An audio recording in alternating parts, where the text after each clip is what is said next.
Hey guys, we're here with another episode of the Imperfect Show. I'm Susanne, this is Jeremy, and this week we're just doing something a little bit different. We wanted to talk to you guys about something that is specific to marriage and the area of communication. And we just wanted to share just some things with you guys that have been a help to us, specifically a resource that's been a huge encouragement to us. Jeremy and I have been married for 22 years.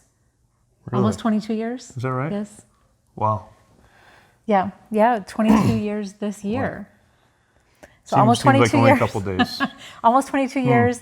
And I think we were married for about 5 years when someone gifted us this book, or I think it was like cassette tapes, the book on cassette tapes or something. I guess I just dated us. I guess I just dated us anyways. But someone You're gifted a lot older us than me, so. no. Oh. This resource, and we just wanted to share some of that with you guys today as we kind of talk through some of this. Yeah, we, being married is extremely challenging. I think anyone would agree with that. I mean, it's not challenging for me. I find it extremely easy, but Susanne finds it challenging. And I've heard other people think it's challenging too. That's not a surprise, but Other people think it's challenging too. Marriage is very challenging. There have been a lot of resources over the years that have been a help to us, and some of those are books, and some of those are people. And I think probably even as we get into this conversation, it's important to say that in your marriage, we've said this in other areas, but in your marriage, you can't do it alone, and you shouldn't try to do it alone. Mm-hmm. It doesn't matter who you are. You're going to struggle at some point in your marriage. You may be the two most passive people in the world who just want to get along with everyone all of the time. At some point, you're going to have a point of friction or a conflict or some reason that you're struggling a little bit. And that's okay. It's not what you want, but it's okay. And one of the ways that you can deal with that is by including people in your life that can speak truth to you. And we've had people that have spoken truth to us over the years, which has been very helpful. Sometimes even maybe it's getting counsel and, of going to a counselor and someone who can maybe from a third party perspective, give some perspective on your relationship and what you're going through. We all think we're right all the time. I am right most of the time, but Susanne also thinks she's right sometimes. And so we need people to tell us, you're both wrong. and you're both right, and there's some middle ground. So that's helpful too. And if you need to do that, then do that. One of the resources I think that's probably helped us the most, us personally, is just different books, different resources that people have given to us. And one of those books is this one. I have it with me. We are actually working through this with some other couples right now. And over the years, as Susanne said, early in our marriage, someone gave us the cassette teachings on this. It was a box of cassettes that was a teaching on this book. But it's entitled Marriage on the Rock. It's by Jimmy Evans and his wife. And they break down several areas of marriage. It's extremely practical. And what I love about this book in particular, Marriage on the Rock, is that it's principles for marriage. And sometimes they're broken up into 1, 2, 3, 4, and 5, but it's principles, not steps. And there's a real difference to that. Yep. Principles are principles, truths that can apply anywhere. You may have been married for 60 years, you may have been married for 6 months. Principles will apply in your marriage if they're principles. If they're not steps, you need to do 1 and then do 2 and then do 3. That doesn't always work, but if you take these principles, you can make them work. And that's one of the things I love about this book is, the principles in here. They've been a help to us throughout our marriage. Yeah, there's so many marriage resources out there, so many marriage books that have been written, and I would guess that probably the majority of them are more like how-to books and steps to better communication, steps to better intimacy in your marriage, steps to do this or that, and those are great and helpful probably, but really I think that's why we have just through the years really appreciated this book, because it's not just principles that you can apply to any situation, but they're also principles from the Bible. And we've shared this before that we are Christians. We try to live our life according to the Bible, and these principles are biblical principles that we can apply to our marriage. And early on in our marriage, we were both on the same page as far as both of us being people who have accepted Christ and really tried to follow his principles and the Bible principles into our lives and into our marriage, and just having that as our foundation. And then it was shortly after that we were given this resource, and I think that's why it was such a help to us, because it wasn't just helpful then early on in our marriage, it's helpful to us now, and it has been through the course of time, because they're timeless principles, because they're founded on scriptures and things that we can read in the Bible. And so I think that's why this has been such a huge help to us, not only because it's just principles, but also principles based on the Word of God, and really that's timeless. Yeah, and that's what makes this helpful. This book is great. I would encourage anyone to read it, but this, what we're talking about right now, is not about this book. We're just taking the principles out of this book that we'll talk about here in just a minute. But the reason they're effective and helpful is because they're scriptural principles that we can understand. They're just organized in this book in a way that makes it easy to understand, and that's really helpful. So the topic we wanted to discuss today, and the reason we pulled out the book, and you can see it's pretty bent up, and we've spent some time looking at it. The topic or the subject we wanted to discuss is that of communication. I don't know why it makes me laugh. This is one that we struggled with a little bit. I would love to know how many people. Thank you for laughing. Sorry. I would love to know how many people who are married and love the person they're married to would say they struggle with communication. I think that most issues in marriage, to some extent, come back to communication problems. You decided to get married, and I realize there are some weird situations that people decide to get married in, but for the most part, people decide to get married because they like the person they're marrying, and they've actually spent at least a couple of minutes thinking about the long-term implications of marriage. So they like the person they're married to, but at some point the feelings may dissipate, and now you have to talk to each other, and you have to communicate, and that becomes extremely challenging. And then add to that children and life and everything that goes into that, communication gets really, really hard. We don't all communicate. Personality differences. We don't all communicate the same way. Man, that's a huge lesson to learn. Is we communicate differently. Really, I feel like not just because of personality differences, but also because of life and how life kind of changes you, and as you move through the different phases with you're newlyweds, and so you're trying to really get to know the other person and the way that they communicate. But then life kind of changes that too, with kids, and then moves, and then job transitions, and you get older, and just life kind of changes you anyways as you kind of go through life experiences and, like I said, the phases of life. And so I feel like we change over time as well as people. And so maybe the way that we communicate is different. And so consistently learning the other person in that way too just makes it even more challenging. Just because we change so much over time. We are a different person at 30 than we were at 20, and at 50 than we were at 30, and things change. And if we're not constantly growing together and learning what's changed in the other person and how to adjust to that, we can find ourselves in a bad place. People will say this after being married for a while, I don't even know them anymore. And it always sounded so ridiculous to me. What does that even mean? You live together, you've done life together. What does that mean? It means you don't know them anymore. They've adjusted, they've changed, you spent a lot of time at work around other people, so their personality, what they like, their priorities have changed. Things change. And if you're not growing through that together and learning how to communicate through that, then you're really going to struggle.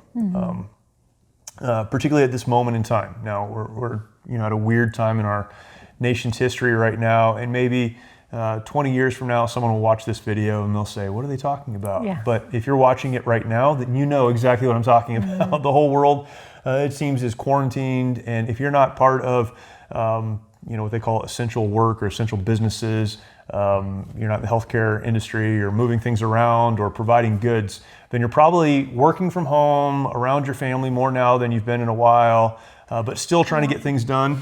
And so that creates some communication issues as well. And we're all just trying to survive. But it should be more than survival, right? Yeah. Yeah. So some principles, and again, these principles are not great because they're in this book. They're great because they're timeless principles for communication, but they're organized really well in this book. And so instead of trying to recreate it or pretend they're ours, I'm just going to tell you they're coming right out of this book. And we're going to walk through some of these things, but these are great. And if you need help with communication, here are some principles that you can use. Here's the first one. We can talk about this: mutual concern or caring. He says this: effective communication to your spouse requires genuine love and concern. And he goes through a list of things: eye contact, affection and body language, countenance, the look on your face. Yeah, voice, level and tone, frequency of contact and ease of emotional connection, attitude towards serving, sensitivity to inner needs, mutual concern. This is caring, sincerely caring for each other is required in communication. I think this is really hard too, because to actually care. Well, I mean, not to actually care. I know that's a challenge for you. Actually caring, but to communicate the caring in all these things, and so Right. that's why I think this list is really, really important to think about the way that you are communicating your caring. I think that's what's difficult, because you obviously care about the other person. Right. You care about what they're going through. You love that person. You've made that decision. So you obviously do care about them, but it's communicating that care and communicating that concern that you have for them. That's what's difficult, is having that eye contact, showing with the look on your face that you're actually caring about what they're talking about, Right. no matter big or small. It doesn't matter if it's about, this is what I found at the grocery store today. Look at this cute dress I just bought. I think it doesn't matter what What it if you is. don't actually care? Then what do you do? Well, then you're not using one of the 5 vital keys to Oh, I see. communication in Okay. marriage. So then maybe Make you need to yourself check. care? Maybe you need to check your mutual concern. Okay. But communicating that through those things, I think that can be really difficult. And this speaks to, particularly in our culture, the use of cell phones and getting on social media and all those things, and trying to multitask. I can listen to you while I'm also doing this, and we could argue all day about whether or not that's possible. I think it's kind of possible, but a lot of people disagree with me.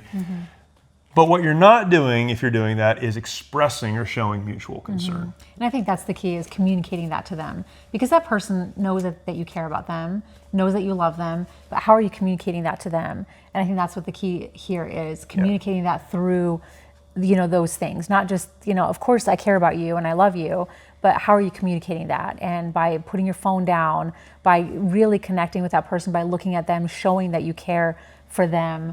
I think that's Right. really, really important. So mutual concern, that's where it starts, is I care about you, and I'm going to express that through the way that I look and eye contact and all of those things. That's easy to understand. The second one, and it kind of goes with that, but here's the second one: intellectual devotion. Intellectual devotion. The subtitle to this section is listening. Listening. So it's one thing to express concern. I'm looking at you. I've stopped what I'm doing. I'm communicating with you through body language and those kind of things. But we all know it's possible to do that and be thinking about something else. I'm demonstrating that I care, but I'm not really engaged in what's happening. That's what he's talking about here with intellectual devotion. I do this often, where I'll get halfway through a conversation and then realize I have no idea what's going on, and I have to back up and go, what are we talking about again? Yeah. Communication, good communication, requires both things. Looking like you care, but actually intellectually, mentally, and emotionally connecting to what's being said. Because I think he even says that in here too, is that a lot of times people are communicating things beyond just the words that they're saying. So when you're not really listening to what they're saying, it's not just about the words that they're saying, is what they're trying to communicate to you. And so by actually listening to what they're saying, Right. And so I always tell this to our kids too, like, not just look at me, but actually listen to the words that are coming out of my mouth. It's not just hearing what I'm saying, but it's listening to what I'm saying. And you cannot do that if you're not looking at them first, if you're not using, the communicating your care and concern for them. But it's kind of a twofold thing, I think. It's like you are looking at them, you're completely engaged in the conversation, but you're also listening, and that's not just hearing. It's actually listening to what they're saying, and Right. not just the words. It's really what are they trying to communicate to you, Right. not just with their words. Right. So and you can't really get that if you're not truly listening. Yeah, and both of those require time. It requires taking the time to engage with one another. We have talked about this before as well. Understanding that two people will communicate differently means that sometimes they're on a different time schedule. You may be really excited about something that you want to say, but your spouse is engaged in something else. They're working on something else, and as much as they love you and want to express that concern and care and intellectually devote time to what you're saying, they're doing something else and they just can't. So when you hit that moment, you have to make a decision. You're either going to stop what you're doing and come back to it, or you can say something like, can I finish up what I'm doing right now, and then I'll have the opportunity to really focus on you. That's a very powerful and oft overlooked tool. Just saying, hey, I'm really interested in this. Can I finish this real quick and come back to it? And I think if we understand the give and take in that, and some people will say, well, you should be willing to stop what you're doing and listen to me. If the house is on fire, or someone's hurt, or something terrible has happened, that's true. If it's the day-to-day stuff and it can wait, then it's okay to wait, and there needs to be respect both ways. Yeah. I don't think it's one or the other. Yeah. I think if there's obvious that the person is going through something and they really need you to drop what you're doing and really listen to them if they're like pouring their heart out to you, I don't think that's a good time to be like, sure. hang on a second. Yeah, right. So there are times, of course, for that. Well, but most of the time, if there is that mutual concern for one another, then the other person is willing to wait. If you say like, hey, I really care about what you're saying and I really want to be able to be there for you and hear you, can I just finish this, what I'm doing really fast, and then I'll be able to fully engage in the conversation. Most of the time that will, because you're communicating your caring by doing that and your concern for really wanting to be all there for them. So, and sometimes over the course of a week, let's say, as you have kids and work and all the other things will come up that require an in-depth or a longer conversation. It's okay to say, this weekend, Saturday morning, we'll get coffee. At some point, let's set up a time. Let's have an appointment where we'll go and have this conversation. That's okay too. And I think that is a way to express concern and intellectual devotion. I want to be entirely focused on what you're doing, and I can't right now because of the time or what else, or the things that are going on. And that's a good way to do that. Timing is really important, I think, in all of this. Yeah, and I think he talks about that a little bit in this chapter too. It's just the time that you choose to bring something up, or the time that you choose to get into these conversations where you're going to be expecting for that other person to listen to you and to, what does he call it, for the listening part? Intellectual devotion. When you need to be intellectually devoted to the other person, then timing is really, really important. And so when you're asking that of that other person, just considering, the timing of it, and kids. And one of the things that I feel like maybe both of us have heard this quite a bit recently is we kind of use our life stages as excuses to where that this can't happen. Right. And so I like that you mentioned, maybe setting aside some time and communicating that to the other person. Hey, like, I know we really need to talk about this. If it's not like a day-to-day kind of thing, if it's something that you really need to discuss, and you can communicate your caring to the other person in this way by setting aside some time that both of you guys can get away, regardless of kids. If this is something that is really, really important to you and we really need to talk about, then you can set aside. I mean, we've just done at-home coffee dates too. Sure. The kids are playing in the other room and we can sit here and have a cup of coffee and talk about something. So I think that there's always time to set aside to be able to do this for each other. Yeah, timing is really important. Just be very careful of that. To me, this is a big one. Don't be upset if you bring up something crazy that requires a lot of time and it's bedtime, or it's first thing in the morning and you're not a first thing in the morning person, or whatever. Be very aware of timing. It's really important. Yep. Yes. Okay. Number 3. Verbal affirmation or praise. Verbal affirmation or praise. So the first two are kind of the how-to. Here's how you do this. You express concern, you engage emotionally, you engage physically with the way that you look and eye contact and those kind of things. Intellectually, you're engaged. What is required in good communication? again, some people are really good at communicating, but everything they communicate is loud and aggressive and negative. That's not what we're talking about. We're talking about healthy communication. So what's a key element of that? Praise. Praise is a key element of that. It is possible over the course of our lives, because of the ups and downs, because we're forced into conversations we don't necessarily like, to make everything negative or everything down or everything urgent. And in the process of time, forget to praise our spouse for the good things that they're doing. And it may be the good things with the kids, the good things around the home, the good things going to work and working hard and providing for the family, the good things in taking care of whatever, the good things. We forget to talk about the good things. We forget to praise. And what's really interesting about this is that most of the time when people meet and they learn to like each other, and we'll talk about falling in love, however you'd use that phrase, they decide to get married, there's a healthy amount of praise in the conversations that take place at that stage of a relationship. I love you because, I love that you do this, I love that you do that, I'm praising you for the good things that are happening over here. And yet we get caught up in the day-to-day of married life and we forget to praise each other. Yeah.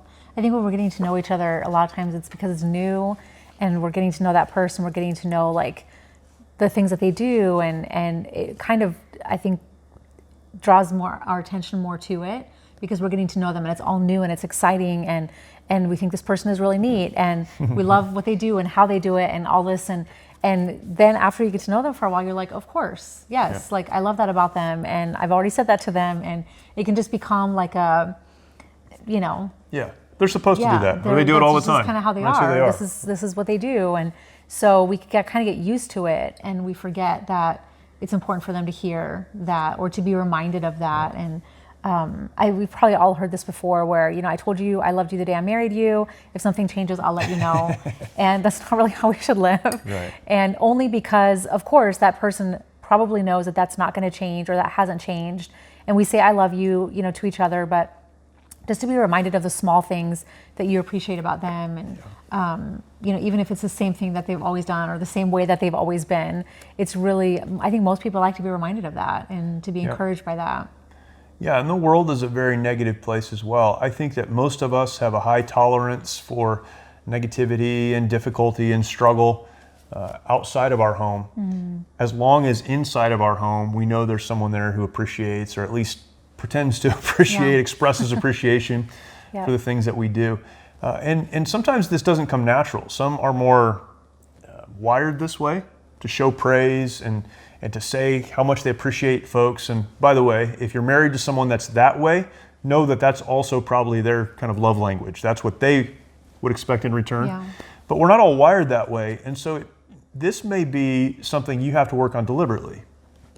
Maybe you need to sit down and write some things down. This is what I'm going to praise my spouse for today, or these are some observations that I've made. That doesn't seem romantic, but trust me, it's really helpful to be very deliberate about praise and very deliberate about just saying thank you and saying you're doing a good job. And I noticed that, I recognized that.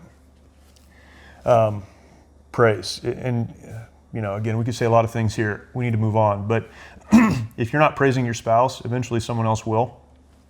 And that can lead you down a difficult road. So be very diligent about praise, encouraging and helping each other that way. The next principle here for communication is one that we could spend an entire video on: loving confrontation. The Bible would say it this way: speaking the truth in love. Speaking the truth in love. Loving confrontation. A relationship where there is no confrontation is not as authentic as it needs to be. It's certainly not as connected as it needs to be. Again, as you go through your life, there will be times where things won't go well, where your feelings will be hurt, where the other person's doing something that's destructive or hurtful or harmful to themselves or someone else in the home. That requires confrontation. And to avoid that confrontation is not healthy or helpful for a relationship. On the other hand, some people will say, I'm just this way, and I say it as it is, and I call them as I see them. love needs to be an important element of that. And love means that I care about you, that I'm confronting you, I'm bringing this up, I'm talking about this, not because you hurt my feelings, but because someone needs to bring this up. And I care about you, I care about us, I care about our kids, I care about our family, and so I'm bringing this up. It's loving confrontation. It's speaking the truth, but in love, and being very careful and very thoughtful of the person that you're speaking to. Mm-hmm. And it is loving to the other person to bring that up in a like in a loving way, not in a badgering way, not in a cruel way. But if your spouse, in a healthy marriage relationship, if a spouse hurts your feelings, or if a spouse does something that is hurtful to you, or that maybe you don't agree with, or whatever, it is loving to them to bring that up in a lovingly confrontational way. Right. And that is showing your love to them, not letting it go, not thinking it's not that big of a deal, I'll deal with it later. That's not okay, and that's not showing love to them, because you're basically holding that over their head, and it's just not okay. And it took us a really long time to figure this out, because I'm the kind of person that does not, I just kind of like let it go. Like, oh, it's not that big of a deal. Well, then after a while, it becomes a really big deal. Yeah. And we had a really big, I think after 12 years of marriage, just had a huge kind of blow up, because I had just kind of let things go for a really long time and kind of build up to this point. And that's not loving. Confronting someone in that way after you've kind of let things go for a long period of time and not bringing it up to them in a loving way is not showing your love to them. And it's not fair to that other person to kind of hold that over them, and it can be really damaging to a relationship. Yeah. And you may be in a relationship where you just bury things, don't talk about things, don't deal with things, and you'd say it's working for us. Maybe it's working for you, I don't know. Every day you're getting through from one end to the other, and you guys are kind of living your own lives. But understand that that's not the relationship you were created to have. Mm-hmm. And that's not the type of communication that continues to grow and develop and mature a relationship. So you can choose to do that, clearly. Mm-hmm. But the loving thing, the healthy thing, is to confront issues as they come up, and then do it in a loving way, work through those, be kind. Remember timing, intellectual devotion, expressing your concern and your care, offering praise for the good things that are done. And if you're offering praise along the way, that makes this part easier. But doing that, we could use a lot of analogies, but if you look at a plant that is growing but has a lot of dead growth on it, the loving thing to do for that plant, the healthy thing to do for that plant, is to tear off the broken limbs, tear off the things that are hurting its growth, and that helps it to grow. Mm. To leave it on there is not helpful. And you might say, well, I don't want to hurt the plant, or you wouldn't do that. And in a relationship, sometimes you need to deal with the broken stuff and the dead stuff, and do it in a way that is encouraging and helpful. And it really, really can be. Because most of us can, or I shouldn't say most of us, a lot of people can deal with, oh, well, I'm just getting by, I'm just making it work. Right. This is kind of how it has to be, which is okay, but it's not the best way. And like you said, it's not that healthy relationship that you were designed to have. And so I think that's the key, is what kind of relationship do you want to have? And you can make it work maybe for some time that way, but it's maybe not going to be everything that it's supposed to be or that it could be. Yeah.